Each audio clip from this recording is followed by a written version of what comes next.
Good morning, I'm John, and if it's your first time, welcome to Retired and Inspired. In the thumbnail, it shows an image of me as a schoolboy and an image of me today. But what shapes the journey towards retirement?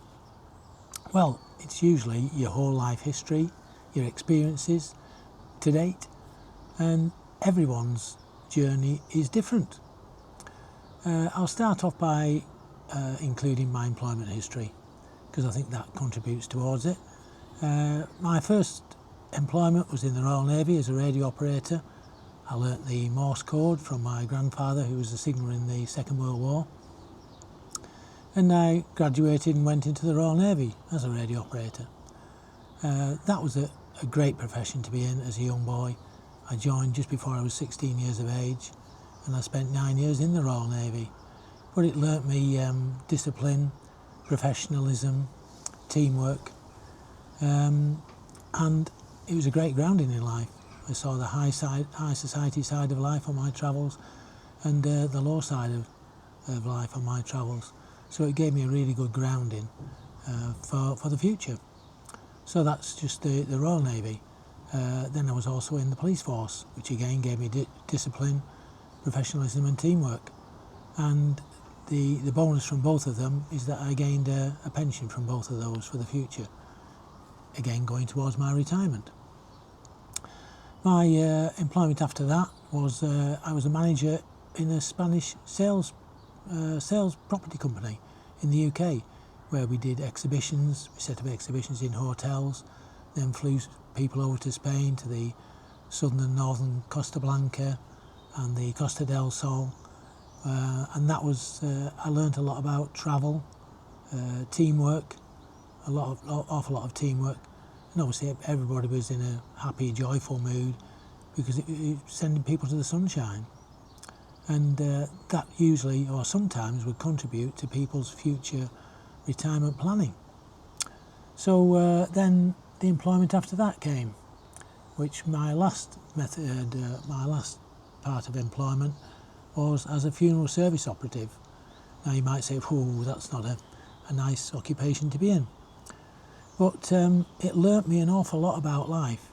I learnt all aspects of funeral care, empathy, how people handle bereavement, especially with the elderly. Obviously you deal with all the young, the infants and things of that nature. But I learnt there was a lot of empathy in there towards obviously your clients. And the motto there was really, you treat everybody like you would treat your own mother or father. And they were fabulous people to work with, really genuine people. And I learnt a lot to say, especially about bereavement, because at the end of the day, we don't know how long we've got. I'm 72 years of age now, and if I could have ticked the box and said I would get to 72 when I was 25, I would have taken it. But hopefully we all have a few more years to go. Now, another thing that contributes to your future retirement is your medical history. Now, one of the first things that struck me down was when I was a young boy in the Royal Navy, and I was about to come home on leave. And I had a really, really heavy cold, like flu-like symptoms. And I phoned my mother at the time and I said, I'm coming on the train, I'm coming home on leave for 2 weeks leave. He said, don't come, get your flu sorted out before you come. But like all young lads, jumped on the train. Now when I got home, my mother opened the door and I collapsed on the doorstep. So it turns out that I had double pneumonia.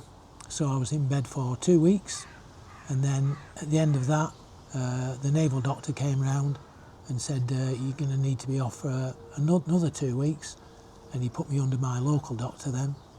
And the reason I was off for another 2 weeks was because my back had gone, because of lying in bed and sweating and shivering and all that sort of thing, and my back had completely gone. So I had to gain strength in my back again. That was just one thing that hit me on my road to retirement. Then in the police force, this was a bit of a traumatic event, because I was in the police force for about 9 years, but I had to leave on medical grounds because I attended the scene of a burglary one day, and I was attacked, and I had a suspected fractured skull, and to be quite honest, I'm still suffering today. But then I had to be medically discharged from the police. But fortunately, I had a pension from the police force, so that's another thing going forward to my retirement days.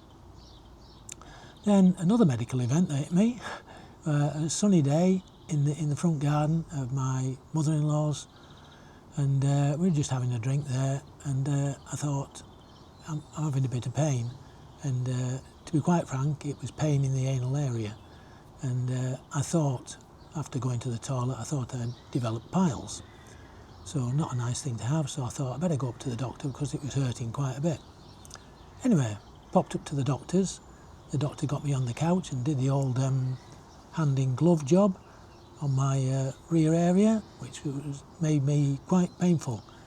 And he immediately sat up and said, you need to go to the hospital. And I said, when am I going to go to the hospital? He said, now. And I thought, oh, come on a minute, can't be that serious.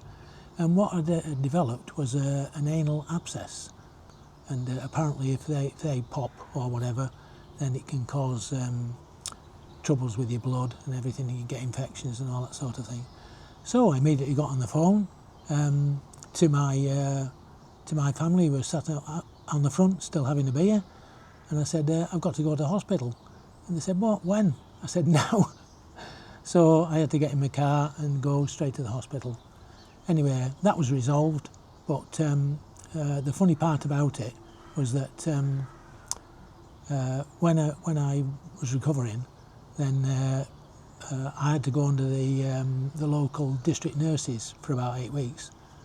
And what it is because the area that was operated on is slow to heal, and it's a very moist area, then they had to change bandages, district bandages in that area, roughly every couple of days. So the funny thing about it was that I think when I went in to have the bandages changed by the district nurses, there was about 3 or 4 of them all looking round and having a good look. I think they were quite interested in what had gone on. A bit of an embarrassing moment, but that's one of the bad areas that I had. And the reason for that anal abscess was quite the fact that at the time I was working in a burglar alarm call centre, and I was doing nights, and I was sat on my rear end all the time, and apparently people with them sort of jobs can develop that sort of anal abscess quite easily. So anyway, that was one point of it. Then there's, I'll get away from the medical side of it now anyway.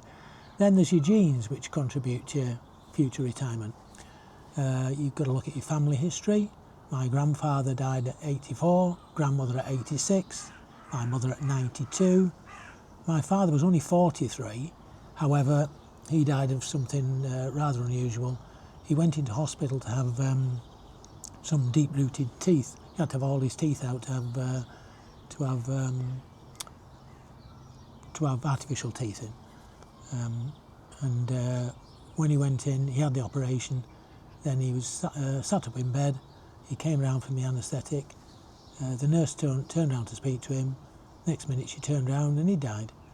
Now, what it was, what the cause of his death was apparently he had a coronary thrombosis. Now, in them days, I think it was down to the anaesthetics. They didn't have as much control over the anaesthetics in those days, so I think that contributed to it. And then my brother-in-law, well, Peter, he was retired. He was 62 years old, and he was putting extra work in to get money for so he would have a very good income when he got his pension at 65 when he retired. Now he's putting all the hours in. He could have retired at 60, but he didn't want to. He wanted to put all these hours in, and sadly, Peter died at age 62. So that's one of those subjects where you've got to think, do I need to work them extra years? Is it beneficial to me or is it not? If it's beneficial and you enjoy work, then that's fine. But if it's not, well, live your life. Now, also what's very important is your state of health and your level of fitness. When I was younger, I did all sorts of sporting activities because I lived in Keswick in the Lake District, and I used to do fell running, cycling, walking, and table tennis, all them sort of things as a young lad. And nowadays, well, I still do walking. I walk around our local canal. I have a walk around the village, a couple of mile walk around the village. Usually end up at the ice cream shop though, however, at the end of it. Not very good for my health, but really enjoyable. And then there's the cognitive exercises. That's one of the most important things to get you towards to retirement. Cognitive exercises, like any of the hobbies that you do, could be musical instruments, anything that's taxing your brain really as you approach retirement. Now I'm in retirement. Some cognitive exercise for me is this channel. I get a lot out of this channel because I love all the comments that come in. I love talking to people online and basically trying to improve the outlook for all us retirees. We can all help each other. We've all done things differently than everybody else. So all the input that we get on this channel can only help us for the future. When we're younger, we don't even consider our future lifespan or life expectancy. Therefore, everyone's lifespan and expectancy is shaped differently. You've just heard how mine's been shaped, and any comments would be welcome from it. So let me know in the comments what are the major things that you think affected or shaped your future retirement. I'll see you in the next one. Bye.